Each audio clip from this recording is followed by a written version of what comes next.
Folks, did you see the big game last night? Alabama, Clemson, hard-hitting, high-scoring. It wasn't over until the last seconds ticked off the clock. Well, we've got the bass fishing version of that coming up this weekend down on Okeechobee as the Costa Del Mar FLW Series kicks off. Perhaps you've heard Costa is sponsoring the FLW Series this year. That's the AAA version of the FLW Tour. Big prizes, intense competition, Pro-Am format, 3-day event. You're not going to win it just with one technique probably. Sight fishing may get a guy out to a big lead, but to ride a 3-day event with just sight fishing alone, that's kind of tough anymore. The fish get beat up and scattered, and besides that, the conditions really, they're going to be changeable.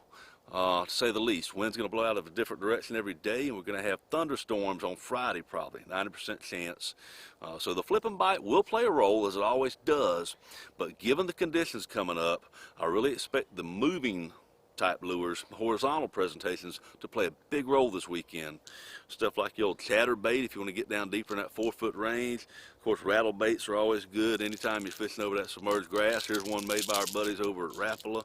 That's their version. You can see the hooks got knocked off of that this winter a little bit. It's been beat up, and that's a real fish getter right there anytime you're in Florida in the winter.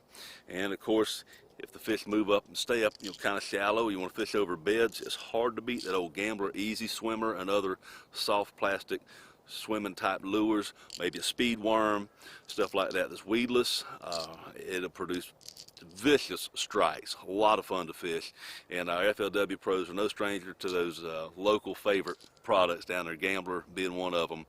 They tend to win a lot of money this time of year down there on Okeechobee. It's going to be a fun tournament to follow. The BFL just this past week, it took 31 pounds to win. George Capitan did that, beat Mike Sermon by 2 pounds. And that's great. I mean, that's a lot of weight, but it only took 13.5 to cut a check. So it's Florida. The fishing's tough. You got to get those 2 or 3 big bites a day, and they make all the difference. So it'll be an exciting way, and somebody's going to whack them. They always do. And we hope you'll stay with us here at anglerschannel.com this weekend as we follow the Costa FLW Series from Lake Okeechobee.